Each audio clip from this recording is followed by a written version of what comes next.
I've been in love with the beast since I was small. Not Belle, the beast. Most people think Beauty and the Beast is about a woman's love transforming a cursed man. Or worse, that it's teaching girls to see past male anger to some hidden goodness. But I saw something completely different, even as a child. Beauty starts as the good daughter, the one who asks for a single rose while her sisters demand jewels. Always sacrificing, always making herself smaller to keep family peace. Then she enters the beast's castle, and everything changes. For the first time in her life, she doesn't have to perform her usefulness. No more earning love through endless giving. No more being the emotional regulator for everyone else's needs. And the beast? He's not asking her to fix him or manage his curse. He just wants to be seen, not as a project, not as a problem to solve, but witnessed in his full monstrosity and complexity. They transform not because she loves him despite his beastliness, but because they witness each other without the exhausting performance of goodness. No earning attention through sacrifice. Just being seen as you actually are. That's the real magic. And it would take me decades and 50 different monsters to understand why that mattered so much. This January, I'm tearing through every closet in my house like a woman on a mission. My body is finally landing after months of that particular exhaustion that comes from watching someone you love slowly leave, especially when that relationship is complicated. The conflicting emotions make it extra challenging. Grief mixing with relief, mixing with old anger, mixing with love. My nervous system had been in high alert since July. I had just spent 3 weeks in Brazil, from November into December. Tropical summer heat, terrible sinus infection, and the surreal task of dismantling my mother's apartment, her entire physical world. And when I flew home just before Christmas, coming back to Portland rain after that dense heat and all that sorting, I felt like I was finally being set free. So here I am, giving myself until January's end to clean my own house, room by room, while a court of thorns and roses plays in my ears. What grabbed me wasn't the fairy politics or even the romance. It was how desire, in its ancient meaning, from the stars, becomes purpose. How wanting something deeply enough shows you your path, gives you the strength to make impossible sacrifices. These fae burn with centuries-old purpose, and that purpose sustains them through everything. When I finished that series, I wasn't done. I was famished for more. The algorithm gods started serving me orcs, then trolls, then minotaurs. Somewhere deep in my monster romance reading, I realized I'm living my own Beauty and the Beast story this whole year. Each creature teaching me what I knew as a child, but had buried. By the time spring arrived and I devoured several books, I started keeping a list. Not just of the titles and authors in my reviews, which I did keep, but of the monsters themselves. What began as casual notes became something more deliberate. Catalog of creatures I was meeting. Now, at year's end, I can tell you, 50 different monsters made it into my catalog. 50 different anatomies, ways of moving through the world. And it's only now, looking back, that I realize I was creating my own bestiary. You know those medieval illuminated manuscripts? Monks would paint elaborate guides to creatures both real and imagined. Lions and lambs alongside dragons and phoenixes. But the imagined creatures, many of them were monsters. And they always came with the most elaborate warnings. You see, the word monster comes from Latin monere, which means to warn, to show. In those old manuscripts, monsters were always cautionary tales.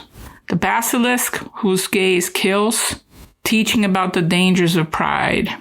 The siren, whose song drowns sailors, warning against temptation. Stay away, be good, don't stray from the righteous path. By my bestiary, these monsters weren't warnings. They were teachers, witnesses who saw their heroines whole without needing goodness as currency. And from my catalog of 50, 7 stood out. The ones whose medicine hit deepest, who marked the major thresholds of my year.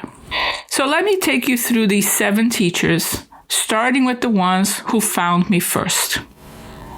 The Fae arrived in those January fairy battles while I was sorting through closets and Feyre was being dragged across the wall between worlds. Now, in our folklore, the Fae have always been the beautiful danger. We hung iron horseshoes over doorways, rang church bells to keep them at bay. They steal babies from cradles, lead travelers astray with dancing lights, trap you in bargains where you lose more than you gain. Never eat their food, never give them your true name. Our grandmothers knew the Fae are what happens when beauty and power refuse to play by human rules. But in Sarah J. Maas' A Court of Thorns and Roses, or ACOTAR for the fans, when Feyre crosses into their realm, these aren't just tricksters. They're ancient beings who burn with purpose. Their loves and hatreds last centuries. Rhysand, the male lead, sacrificing everything for his night court. Temlin, protective fury, turning toxic. Even the villain, Amarantha, nursing a rejection for hundreds of years. Their desires aren't whims. They are the fuel that sustains them through immortality. What struck me most, Fae aren't just old stories. They're reminders that the other world exists, has always existed, despite our modern insistence that it's just folklore or fairy tales. Here I am, fresh from dismantling my mother's physical world, all those papers to sort, decisions about what to keep, and the so-called real world has this way of being so loud that it drowns everything else. Bills, state lawyers, death certificates. It drowns out everything, even the truths that we knew as children. But these Fae, they reminded me that the other world is right here, waiting for us to notice it again, ready to engage with us, to offer what we need. Respite from grief, inspiration when we're empty, that boost of what we dismiss as mere imagination. The hidden realm where transformation happens, where love can be literal fire and bargains reshape reality. It never left. We just forgot how to see it under all that noise.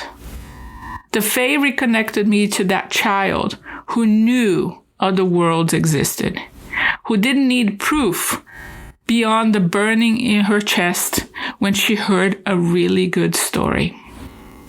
After the Fae reminded me that the other worlds existed or exist, I needed to know, what does it mean to live between them? Enter the orcs. Now, if you know anything about Tolkien, you know orcs are the ultimate corruption. They're elves tortured and twisted into darkness. Pure evil in armor. Ugly, inside and out. No redemption, no complexity.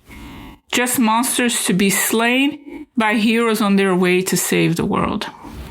So imagine my surprise when the algorithm delivers me S.E. Wendell's Halfling, and I meet Auric. He's not conquering kingdoms or serving dark lords. He's a half-orc, half-human hunter who's shy, quiet, careful with his words, yearning for somewhere to belong. His orc clan sees his human blood as weakness. He's too small, too soft, can't properly rage in battle. Humans see his tusks and size and see only monster. His own human mother abandoned him as a baby. He belongs nowhere, accepted by neither world. But here's what Wendell brought to light, that being both and in an either-or world isn't weakness. It's a different kind of strength. Orc doesn't waste energy trying to be more orc for his clan or more human for the towns. He just is. Protective when someone needs defending, fierce in battle when forced, but tender always. And that liminal identity, that hybrid nature, makes him exactly who Sorsha needs when she requires safe passage through dangerous territory. He knows all the in-between places, all the hidden paths, because he's spent his whole life walking them. I just returned from Brazil, from all that dismantling and deciding, suspended between the good daughter I'd been for 50 years and who? Like Auric, I've always been a threshold dweller, but this felt different. The orc showed me that in a world that demands you pick a side, grieving or grateful, broken or healed, daughter or self, being both is revolutionary. We guide others through liminal woods precisely because we refuse to be reduced to anyone's simple story. Plus, we can just appreciate the alchemy here. Romance authors taking orcs, Tolkien's irredeemable evil, and making them tender lovers, devoted mates, gentle protectors. If an orc can be a cinnamon roll hero, anything can transform. So the orc taught me about being both and. But what happens when you need to protect that liminal space? When the threshold itself needs defending? Time to meet the trolls. I went hunting for troll romances because, and this is where you can laugh, that's my nickname for my husband. My protective, home-loving, grumpy when disturbed troll who guards our domestic space like his own personal bridge. So naturally, I needed to see what romance authors were doing with actual trolls. In folklore, trolls are the ultimate gatekeepers. They lurk under bridges demanding gold, turn to stone and sunlight, steal princesses to their mountain halls. Always obstacles to trick or defeat, never to love. But romance authors see deeper. In Ella Larson's Falling for the Hidden Folk series, starting with Adjusting Focus, Norwegian trolls guard their hidden valley fiercely from humans. But here's the tension. Their valley is struggling, dwindling. They need new blood to thrive again, and yet they keep the borders closed. It takes an avalanche threatening a group of human friends to crack them open. That crisis forces them to choose, maintain isolation or save lives. They save the humans, and in that opening, find not just love, but transformation. Both worlds change, trolls and humans, because connection always transforms both sides. Emma Hamm's The Kingdom Below trilogy goes darker. In a darkness so sweet, Ragnar is a troll healer tricked into marrying a human woman, a florist, a gardener. At first, he sees only her human fragility, her weakness. But slowly, he recognizes her adaptability as its own kind of strength. His friend Bjorn has it worse. In a light so blinding, we learn he spent years as the human king's prize fighter in a labyrinth. When he finally escapes with a human priestess, he's so traumatized he can't imagine belonging anywhere again. He can't believe anyone, especially her, could love something so wounded, so beastly. The trolls taught me something essential about discernment. Like a gardener with their garden, we need to know when to protect fiercely and when to open the gates. When to prune back invasive growth, when to welcome new seeds. If we close off completely to new possibilities, even when they seem too different, we kill our own life force. But we also need boundaries against the greedy forces that would strip mine our gardens for profit. It's not about all or nothing. It's about wisdom, knowing which bridges to guard, which to lower, understanding that real protection sometimes means transformation. The Trolls taught me about discerning when to open the gates, but once those gates are open and new life floods in, what do you do with all that creative force? Time for the Minotaur to teach me about channeling abundance. Greek myth gives us the Minotaur as shame incarnate. Born from a natural desire, they lock him in a labyrinth, feed him virgin sacrifices to keep the secret contained. All that creative potential sent to die because of shame, societal expectations, family dynamics that drown out life force. The labyrinth isn't just his prison. It's shame turned into architecture. So imagine my delight discovering C.M. Nas Costas' Cambric Creek universe, starting with Morning Glory Milking Farm. Here's a town where hallmark sweetness meets monstrous diversity. Minotaurs, orcs, Mothman, all living alongside humans. And our Minotaur? No labyrinth. Rourke walks into coffee shops, runs his business, lives a regular life. Well, mostly regular.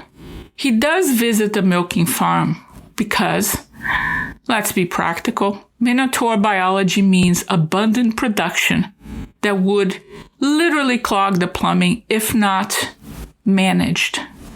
So he donates, gets paid, moves on with his day. The irony? His biology gets turned into human Viagra, literally enhancing creative libido for those who need help accessing theirs. What really matters to him? His growing feelings for Violet, who works at the facility.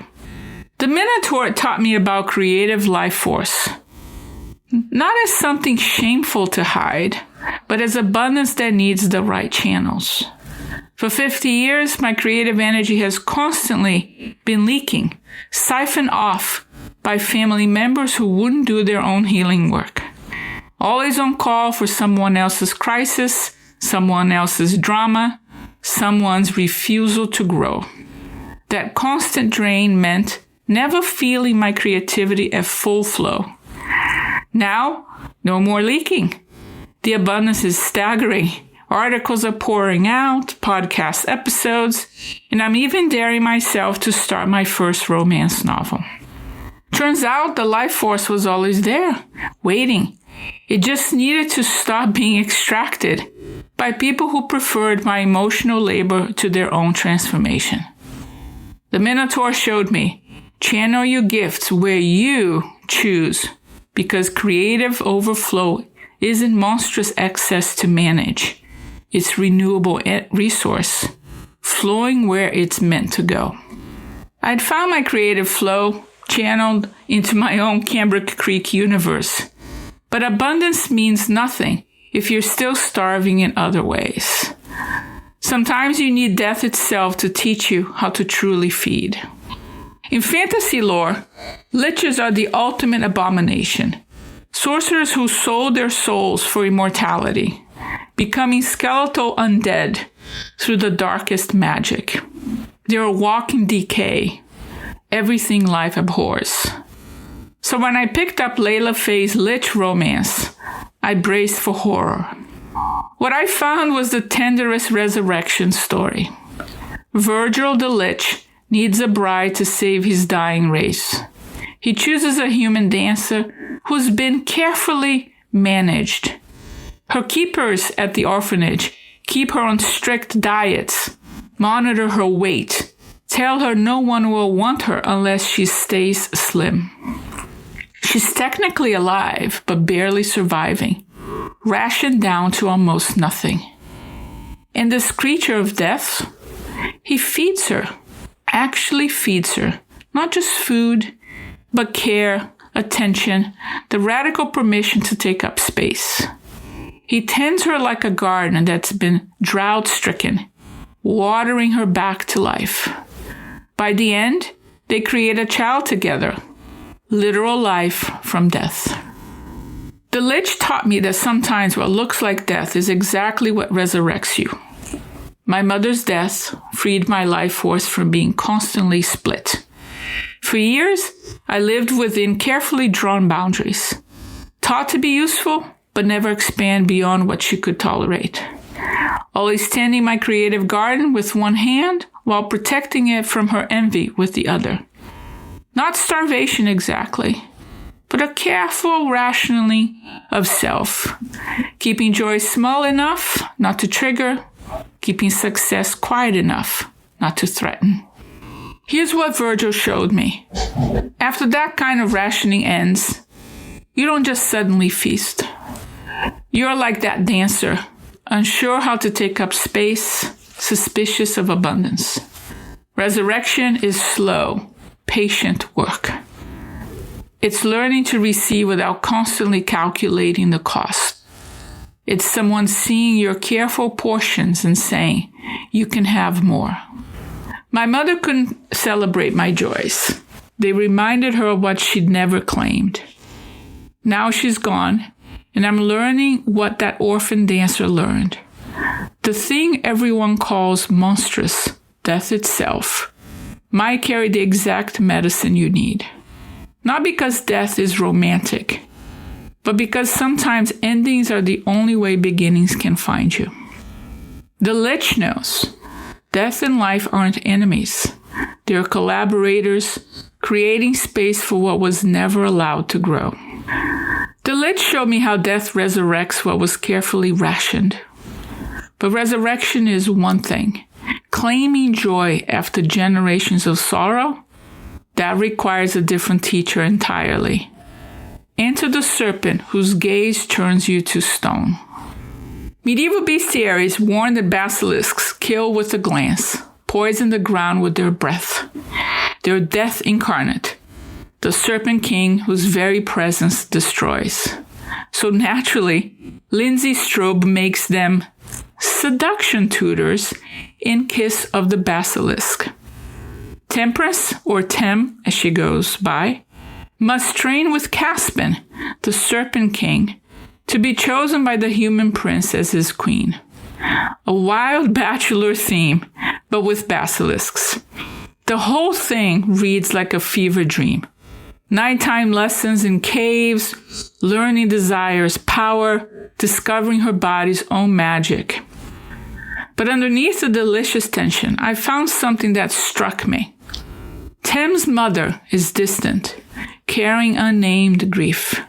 She pushes her daughter towards everything she never had, or could claim, or was permitted to want. Her mother's unlived life hangs heavy through silence, and when Tem blooms in her sovereignty, caught between prince and serpent, claiming pleasure from both, that's when it hit me. Survivor's guilt isn't just about living when others died. It's about thriving when those who came before couldn't. My mother died not just with unhealed trauma, but with unlived joy. A life forged by survival, generational trauma, economic hardship, and an anger against the injustices of life and the world. She became a warrior, but one who couldn't put down her sword.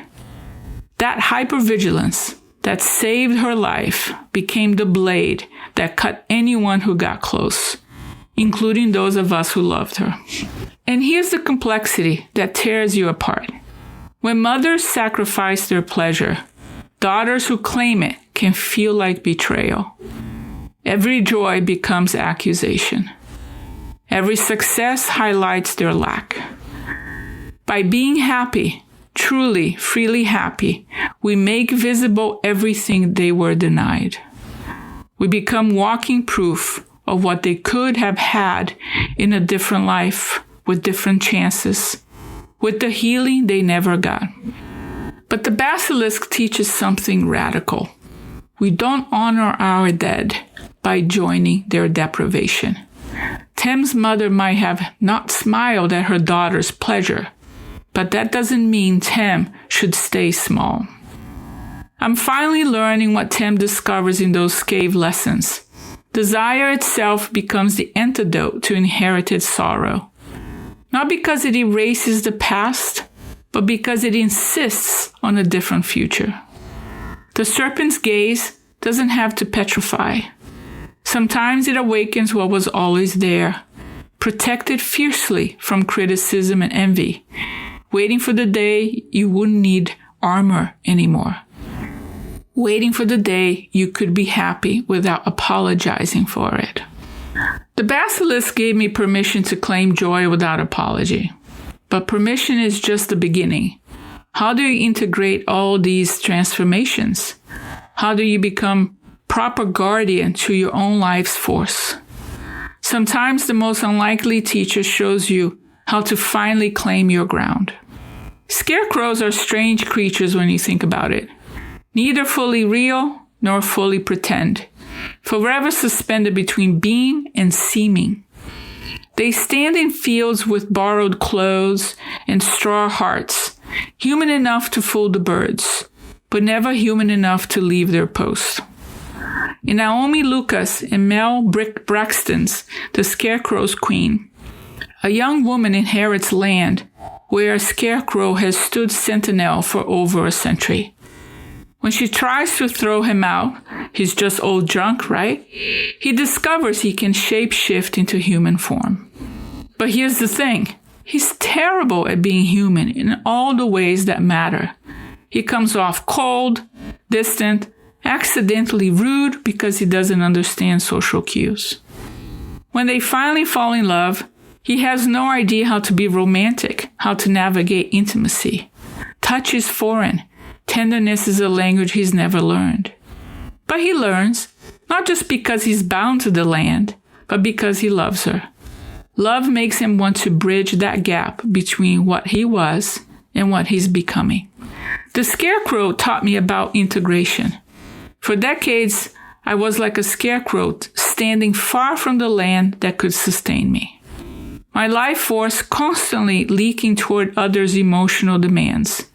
Always being pulled to tend someone else's crisis, someone else's field. Learning which joys to share, which to protect from criticism. Keeping my harvest small so I wouldn't trigger envy. But the scarecrow can only live on his own land. The moment he tries to exist somewhere else, he starts dissolving back to straw. There's a profound wisdom in that limitation. You can only be guardian to what's actually yours. You can only tend the field you're rooted in. Like him learning the language of tenderness, I'm learning to inhabit this integrated life, to root fully in my own ground, to guard not from a place of fear, but from knowing this harvest is mine to protect and share as I choose. The monsters taught me transformation, but the scarecrow, he taught me to stop letting my life force leak into fields that were never mine to tend. The scarecrow taught me to root in ground that actually sustains me. And now, at this winter solstice, I emerge from my year of monsters knowing something I couldn't have imagined last January. 7 threshold guides from the Fae who reminded me other worlds exist when this one cracks open, to the scarecrow teaching me to claim my own ground. Each arriving with exactly the medicine I needed. Beauty didn't love the beast despite his monstrosity. She loved him because he let her see it. And in witnessing each other without the exhausting performance of goodness, they both became free. Not transformed into something foreign, but finally released into their full expression. Here's what 50 monsters taught me. We don't befriend the darkness to survive it. We befriend it to discover we are the fertile ground. We just needed the right season, the right guides, the right threshold to know it. And as the light slowly returns, I wonder, what creature is calling to you? Which monster, with their particular way of moving through the world, carries the lesson you need? Because somewhere in all those stories, there's a threshold guardian waiting, not to make you monstrous, but to guide you through whatever transformation you're already in the middle of. You don't need to be saved. You need to be seen, witnessing your full complexity by something that doesn't need your goodness as currency. That's the gift monsters bring. They see us whole and love us anyway. They guide us through thresholds we couldn't cross alone. May you find the monsters you need. May they teach you to trust your own thresholds. And may you discover, as I did, that every ending carries its own fierce beginning. The monsters are calling. Time to answer.